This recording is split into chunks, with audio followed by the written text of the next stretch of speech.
more on the story. Let's cross now to Jagruti Dave in Washington, D.C. Jagruti, so President Biden has endorsed Kamala Harris to lead the Democrat ticket in November, but that doesn't mean she will automatically become the nominee. What's next? Is the party expected to now unite around Harris, or will another candidate emerge before next month's convention?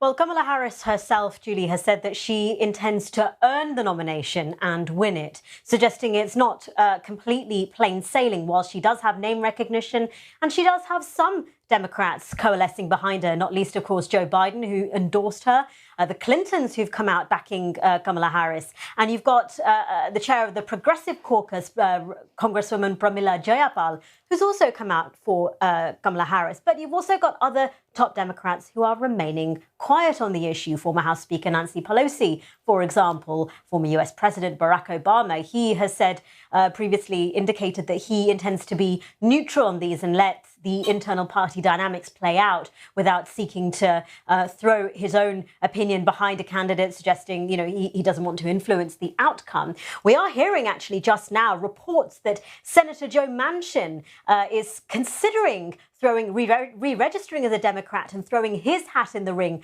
to say, suggestions that he might want to bring it back to the party back to the center, as he is, or people around him are reportedly putting it. So, there is a suggestion that there could be someone to challenge Kamala Harris, but it's not clear how easy it would be for that challenger to get through. Obviously, the official endorsement, the official nomination happens at the DNC in August.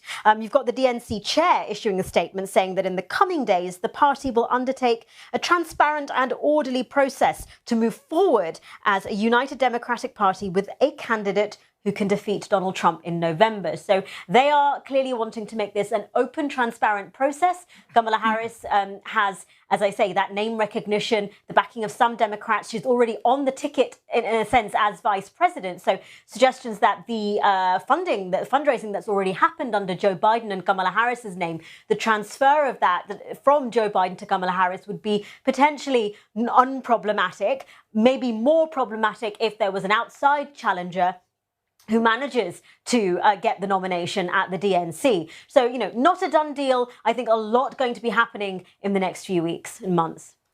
Jagruti, the Republicans have been reacting. Donald Trump saying Harris would be an even worse choice than Biden, asking for money at the same time in a fundraising appeal. But what's the reality? Is Biden's withdrawal a win for the GOP, or are they actually worried about it?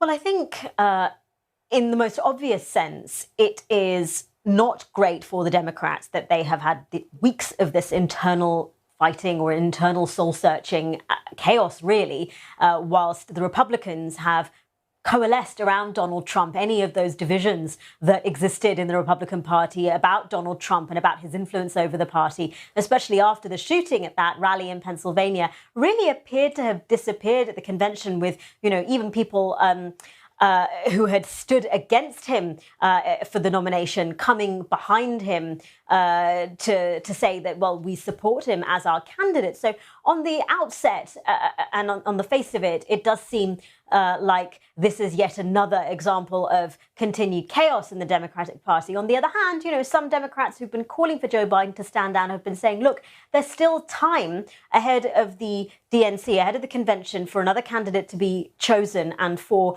the party to get on the right track as they would see it.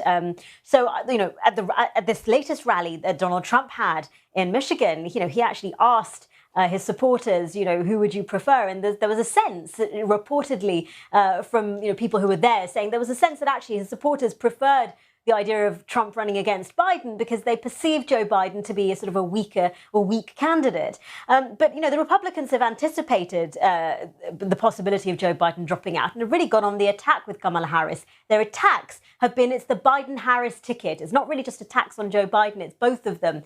And in polls, the suggestion is that Kamala Harris has been performing on similar par with Joe Biden, perhaps slightly better in some instances. So, I think I think we have to see how she does, whether the association with Joe Biden, where some people were uncertain about him and therefore her, can be changed in the weeks to come if she does gain the nomination.